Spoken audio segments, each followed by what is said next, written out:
পুলিশরা ডেকে নিয়ে এদের বুকের মধ্যে গুলি চালিয়েছে। সুতরাং তারা এদেরকে গুলির নির্দেশ দিয়েছে। এ অসংখ্য মানুষকে হত্যার নির্দেশদাতা স্বৈরাচারী ডাইনি বর্তমান প্রজন্মের ফেরাউন শেখ হাসিনা। আওয়াজ দিয়ে বলতে হবে ঠিক কিনা? শাপলা চত্বরের গণহত্যাকারী এই স্বৈরাচারী হাসিনা জাতীয় সংসদ ভবনে দাঁড়িয়ে বলেছে শাপলা চত্বরে নাকি কোনো গুলাগুলির ঘটনা সেদিন ঘটে নাই। হেফাজতের কর্মীরা গায়ে রং মেখে শুয়ে অভিনয় করেছে, পুলিশ দেখে দৌড় দিয়েছে। শহীদদের রক্তের সাথে এমন তামাশা যে করতে পারে, আল্লাহর কসম আমি তাকে মানুষ মনে করি না। হেফাজতের অসংখ্য মানুষকে নির্মমভাবে যার ওয়ার্ডারে খুন করা হয়েছে সেই স্বৈরাচারীর নাম হচ্ছে শেখ হাসিনা। কথা বলেন ঠিক কিনা বলেন? এরপরে বিডিআর বিদ্রোহের নামে শ্রেষ্ঠ সন্তান সেনাবাহিনী বড় বড় অফিসারদেরকে হত্যা করেছে, যার নির্দেশে তার নাম শেখ হাসিনা। আয়না ঘর বানিয়ে অসংখ্য মানুষকে নিদারুণভাবে 10 বছর 12 বছর পাশবিক নির্যাতন করে এমন কষ্ট দিয়েছে যে ফেরাউন আর নমরুদ মানুষকে এত কষ্ট দেয় না যত কষ্ট দিয়েছে এই নব্য ফেরাউন হাসিনা।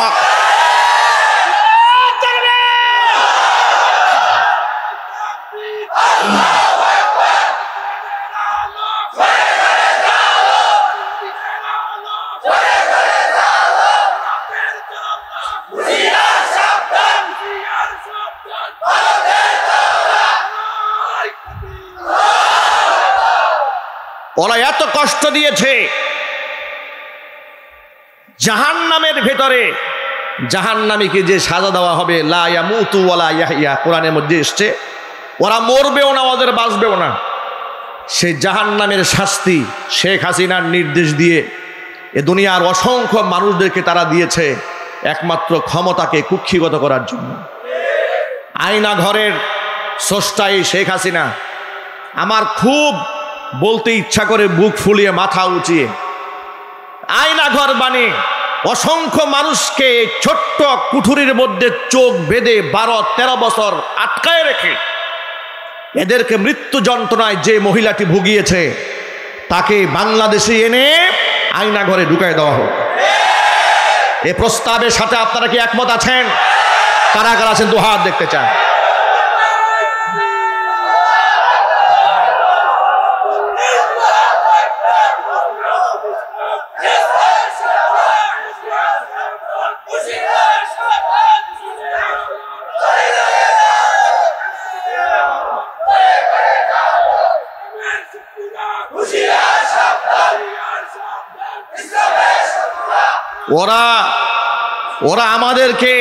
ওরা আমাদেরকে 16টা বছর স্বাধীনভাবে কথা বলতে দেয়নি। এক একটা মসজিদের মিম্বারগুলোকে ওরা মাজলুম বানিয়ে রেখে দিয়েছিল, খতিব সাহেবদের মুখে তালা লাগিয়ে দিয়েছিল।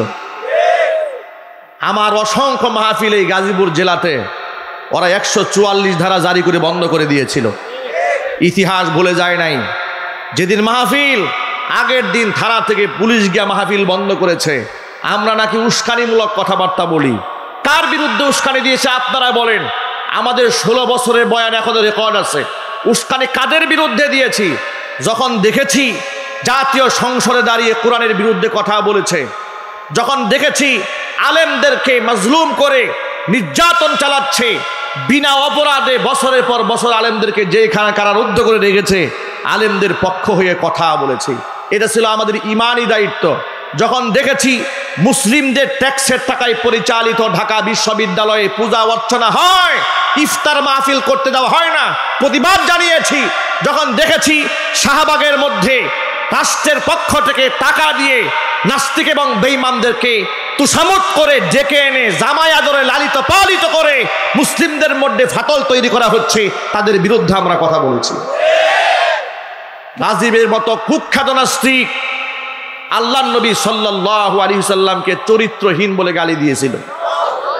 এই কুখ্যাত বদমাশকে দেশের সূর্য সন্তানেরা যখন হত্যা করেছিল, তখন এই শেখ হাসিনার নেতৃত্বে কাফের বেঈমানদেরকে খুশি করার জন্য তাকে দ্বিতীয় মুক্তিযুদ্ধের প্রথম শহীদ হিসেবে জাতীয় সংসদে আখ্যা দেওয়া হয়েছিল।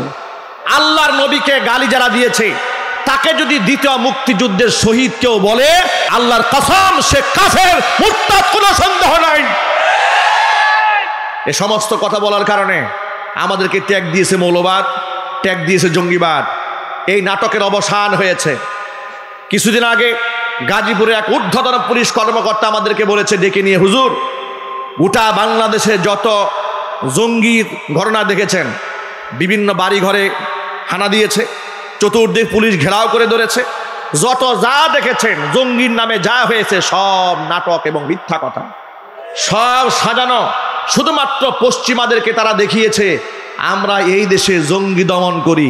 জঙ্গি দমনের নামে অসংখ্য নিরীহ, নিষ্পাপ, নিরপরাধ মানুষদেরকে তারা ফাঁসির মঞ্চে মঞ্চায়িত করেছে। কথা বলতে হবে, ঠিক কিনা বলেন? তারা আমাদেরকে জানাজার নামাজের স্বাধীনতায় এই অধিকারটুকু তারা আমাদের কাছ থেকে কেড়ে নিয়েছিল। মরহুম দেলওয়ার হোসেন সাঈদী রাহিমাহুল্লাহর জানাজার নামাজ ঢাকা শহরে পড়তে দেওয়া হয় নাই। একটু আওয়াজ দিয়ে বলেন, ঠিক কিনা বলেন? কি অপরাধ করেছিলেন তিনি? লক্ষ কোটি মানুষ চোখের পানি ছেড়ে তার জন্য কেঁদেছে, জানাজায় সামিল হওয়ার জন্য বুক ফাটা আর্তনাদ করেছে। শত কিলোমিটার পথ লোকেরা গাড়ি দিয়ে সেখানে চলে গেছে। তোমরা কি এ কথা তোমরা ভালো করে দেখতে পাও না? যাদেরকে তোমরা লুচ্চা বদমাশ বানাতে চাও তাদের জানাজা পড়ে লোকেরা চোখের পানি ছাড়ে নিজেকে ধন্য মনে করে, আর তোমরা যাদেরকে জাতির পিতা বলেছে তার জানাজার নামাজ পড়ার লোক খুঁজে পাওয়া যায় নাই। সুতরাং স্বৈরাচারীরা শিক্ষা গ্রহণ করো। আগামী প্রজন্মকে বলবো, বৈষম্য বিরোধী ছাত্র আন্দোলনে যারা নেতৃত্ব দিয়েছিলেন, আল্লাহর কাছে তাদের জন্য দোয়া করছি। যারা দেশকে এগিয়ে নিয়ে যাচ্ছে, দায়িত্ব গ্রহণ করেছে, হৃদয়ের গভীর থেকে তাদের জন্য আল্লাহর কাছে দোয়া করি। আল্লাহ রাব্বুল আলামিন তাদের নেতৃত্বে একটি সুন্দর সোনার বাংলাদেশ আল্লাহ পাক গড়ার তৌফিক দান করেন। তবে সাময়িকভাবে তারা রাষ্ট্র পরিচালনা করছে, কিন্তু এদেশের মুসলমান বুঝে ফেলেছে ইসলাম যদি নেতৃত্ব না আসে, তন্ত্র মন্ত্র দিয়া এদেশের দুর্নীতি বন্ধ করা যাবে না। সুতরাং আমরা আগামীর বাংলাদেশ কোরআনের বাংলাদেশ বানাতে চাই। আগামীর সংসদে শত শত আলেমদেরকে পাঠিয়ে কোরআনের রাজ বাংলার মাটিতে কায়েম করতে চাই। রাজিয়া সাদিকার দুহাত দেখতে চাই।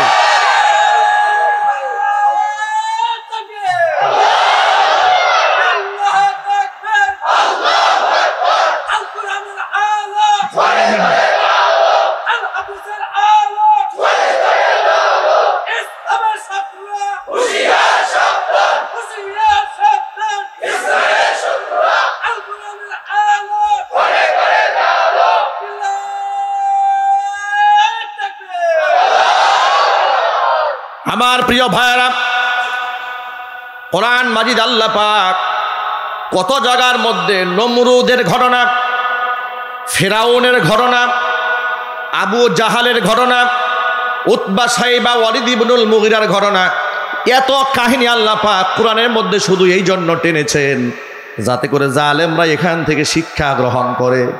কিন্তু স্বৈরাচারী জালেমরা মনে করে যে এ আমাদের কোনো ক্ষমতার শেষ নাই। ঠিক কিনা বলেন? কোরআনে মাজিদ আল্লাহ বলছেন, ওয়াসায়ালামুল্লাযীনা যালামু আইয়া মুনকালাবিন ইয়ানকালিবুন। জালেমরা অচিরেই জানতে পারবে তাদের গন্তব্য কোথায়। মনে রেখো, তোমরা এ কথা মোটেও চিন্তা করো না, তোমরা যা করছো আমি আল্লাহ পাক দেখতে পাই না। ইন্নাল্লাহা লা ইয়াখফা আলাল্লাহি শাইউন ফিল আরদি ওয়ালা ফিস সামা। আসমান জমিনে কোনো কিছু আমি আল্লাহর কাছে লুকায়ে থাকে না, সব কিছু আমি আল্লাহ পাক দেখতে পাই। জোরে বলেন সুবহানাল্লাহ। ও যুবক ভাইরা আমার, আজকে যে অসংখ্য উলামারা রক্ত দিলেন, জেল খাটলেন, জরিমানা দিয়েছেন, তাই বলে আলেমরা ঠকে যায় নাই।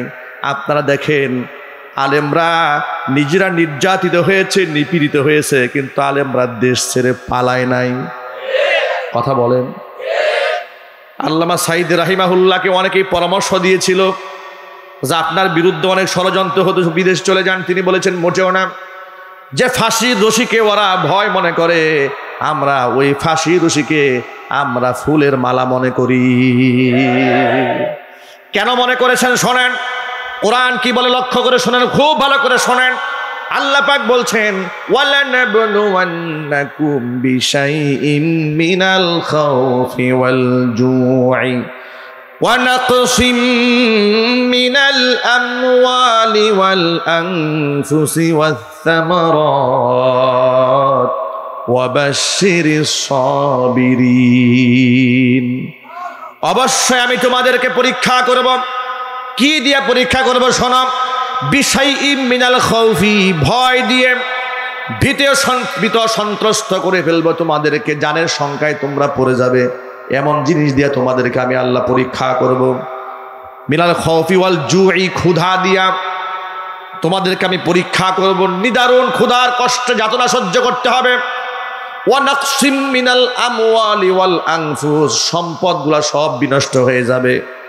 সম্পদ, দুনিয়ার সম্পদ বলতে যা বোঝায় সব শেষ হয়েও যেতে পারে। ওয়াল আনফুস, তোমার জীবনটা পর্যন্ত শেষ হয়ে যেতে পারে। আমি আল্লাহ পাক তোমাকে এইরকম ভাবে পরীক্ষা করব। আমি আল্লাহ পাক দেখে নিতে চাই ইমানের দাবিতে কে কতটুকু সত্যবাদী আর কে কতটুকু মিথ্যাবাদী। আমি আল্লাহ পাক দেখে নিতে চাই।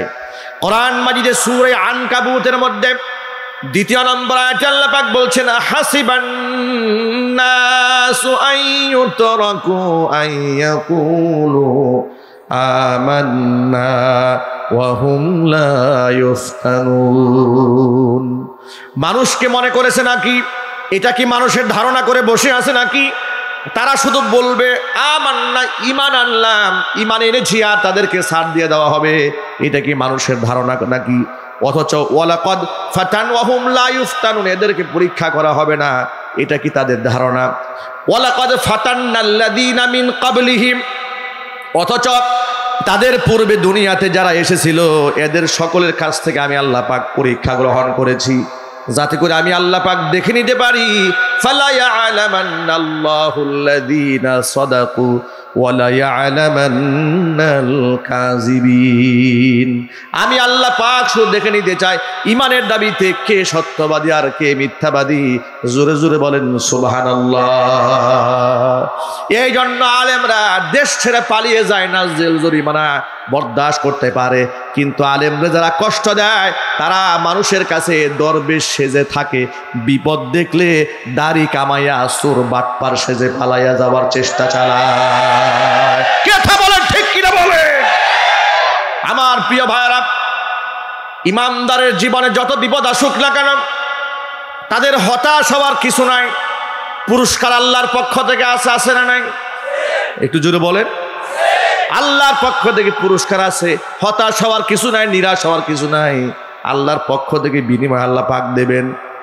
আল্লাহ রাব্বুল আমিন বলেছেন ইয়া আইয়ুহাল্লাযীনা আমানুস্তাঈনু বিস-সাবরি ওয়াস-সালাহ ইন্নাল্লাহা মা'আস-সাবিরিন।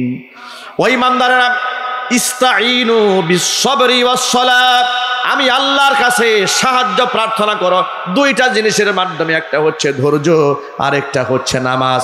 ধৈর্য এবং নামাজের বিনিময়ে আমি আল্লাহর কাছে তোমরা সাহায্য চাও। ধৈর্য ধারণ করতে হবে, নামাজের মাধ্যমে সাহায্য চাবো কার কাছে? সবাই যদি বলুন না কার কাছে? আল্লাহর কাছে সাহায্য চাবো। হতাশ হওয়া যাবে না, নিরাশ হওয়া যাবে না, অস্থির হওয়া যাবে না।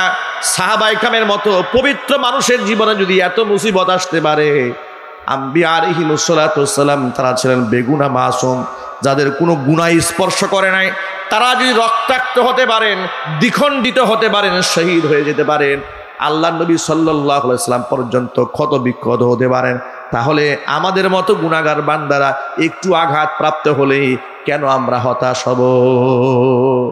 আমাদের অবস্থাটা এমন হয়েছে, সামান্য একটু জ্বর সর্দি কাশি হলেই অস্থির হয়ে যাচ্ছি, ঠিক কিনা বলেন? সামান্য একটু জ্বর সর্দি কাশি হলেই অনেক লোকেরা বলে ফেলে এত নামাজ পড়ি, এত রোজা রাখি, এত হজ করি আর যাকাত দেই, মানুষদেরকে দান খয়রাত করি, আল্লাহ কি আমার ইবাদত কবুল করে না? আমার তো পেরেশানি দূরই হয় না। ওই যে সুদের ব্যবসা করে, ঘুষ খায়, মিথ্যা কথা বলে, ও তো বেশ আরামে আছে। আছে না নাই? যদি বলেন আছে না নাই? এগুলা হচ্ছে সাময়িক আরাম। কি আরাম এগুলো? সাময়িক আরাম। হাদিস শরীফের মধ্যে এসেছে, নবী করিম সাল্লাল্লাহু আলাইহি ওয়াসাল্লাম বলেছেন যে ইদা আরাদা বিআবদিহি খাইরান, আল্লাহ পাক যখন তার কোনো বান্দার কল্যাণ চান, ফাআজ্জালা লাহুল উকুবাতা ফিদ দুনিয়া, দুনিয়াতে তার শাস্তিকে আল্লাহ ত্বরান্বিত করেন। মানে দুনিয়াতে মানবীয় ত্রুটি বিচ্যুতি যা আছে এটা তার সাবেক দুনিয়ার মধ্যে কিছু বিপদ আল্লাহ দেয়, দিয়ে তাকে দুনিয়া থেকে পবিত্র বানায় না। পক্ষান্তরে যে ব্যক্তির অকল্যাণ আল্লাহ পাক চান তার ব্যাপারে আল্লাহ পাক তাৎক্ষণিক তারে কোনো বিপদ দেয় না। বিপদ দিলে তো আগামীর মুসিবত সাইজের মাইটটা কম পড়ে যাবে। ফাআমসাকা আনহু বিল উকুবা, হাদিস শরীফে এসেছে আল্লাহ নবী সাল্লাল্লাহু আলাইহি ওয়াসাল্লাম বলেছেন আল্লাহ পাক তার থেকে শাস্তি দেওয়া থেকে বিরত থাকেন, ওরে শাস্তি আল্লাহ পাক দেন। কেন দেন না? হাত্তা ইউয়াফিয়াহু বিহি ইয়াউমাল কিয়ামা, যাতে করে কিয়ামতের দিন তারে পুষায়া মাইটটা দেওয়া যায়। কথা বলতে হবে ঠিক কিনা? এই জন্য ইমানদারদের জীবনে যে বিপদগুলো আসে এটা আল্লাহর পক্ষ থেকে রহমত, এখানে হতাশ হওয়ার কিছু নাই। দেখুন কোরআন মাজিদের মধ্যে আল্লাহ সুবহানাহু ওয়া তাআলা বললেন মাইয়ামাল সুআ ইউজযা বিহি, এই আয়াত নাজিল হলো। দুনিয়াতে সামান্যতম গুনাহ যদি কেউ করে তার প্রায়শ্চিত্ত তাকে ভোগ করতে হবে। এই আয়াত নাজিল হওয়ার পরে আবু বকর সিদ্দিক রাদিয়াল্লাহু তাআলা আনহু ছোটখাটো একজন সাহাবী ছিলেন, ঠিক না? কি বলেন আপনারা? আবু বকরের মতো দামি সাহাবী আর কেউ ছিলেন? আল্লাহু আকবার বলেন। আল্লাহর নবী রাহমাতুল লিল আলামিন বলেছেন আমি রাতের আধারে স্বপ্ন দেখেছি পৃথিবীর সমস্ত নবীদের আমলনামায় এক পাল্লায় দেওয়া হয়েছে, এরপর আমি মুহাম্মদ সাল্লাল্লাহু আলাইহি ওয়াসাল্লামের আমলনামার এক পাল্লায় দেওয়া হলো। আমলনামা ওজন করা হলো, আমি দেখতে পেলাম তামাম পৃথিবীর সমস্ত নবীদের আমলনামার চেয়ে আমি মুহাম্মদ সাল্লাল্লাহু আলাইহি ওয়াসাল্লামের আমলনামার ওজনটাই ভারী হয়ে গেল। আল্লাহর হাবিব বলেন এবার পৃথিবীর সমস্ত নেককার মানুষের আমলনামায় এক পাল্লায় উঠিয়ে দেওয়া হলো। নবীদের পর্ববাদ, নবীরা তো আল্লাহ পাকের স্পেশাল বান্দা, বেগুনা মাসুম, তাদের সাথে পৃথিবীর সাধারণ কোনো মানুষের কোনো তুলনাই হয় না। জোরে কোন আল্লাহু আকবার। এরপরে দুনিয়ার সমস্ত নেককার মানুষের আমলনামা এক পাল্লায় দেওয়া হলো, আর এক পাল্লায় আমার আবু বকরের আমলনামা উঠায় দেওয়া হলো। আমি দেখতে পেলাম তামাম পৃথিবীর সমস্ত মানুষের আমলনামার চাইতে আবু বকরের আমলনামার ওজনটাই ভারী হয়ে গেল।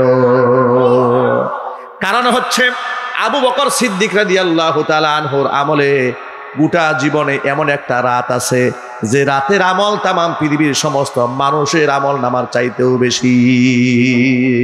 সেই রাত হচ্ছে হিজরতের রাতে নবী করিম সাল্লাল্লাহু আলাইহি সাল্লামের সঙ্গ গ্রহণ করে তিনি যখন পাহাড়ের গুহায় আল্লাহর হাবিব সাল্লাল্লাহু আলাইহি সাল্লামকে উরুর মধ্যে শুয়াই দিয়ে ঘুম পাড়িয়ে দিয়েছিলেন, গর্তের মুখগুলা নিজের গায়ের জামা ছিঁড়ে ছিঁড়ে বন্ধ করে দিয়েছিলেন, ছোট্ট এক ছিদ্রের মধ্যে পায়ের গুড়ালি দিয়ে চাপ দিয়ে ধরে রেখেছিলেন, বিষধর সাপ এসে পায়ে দংশন করেছিল, তিনি পা সরাচ্ছিলেন না।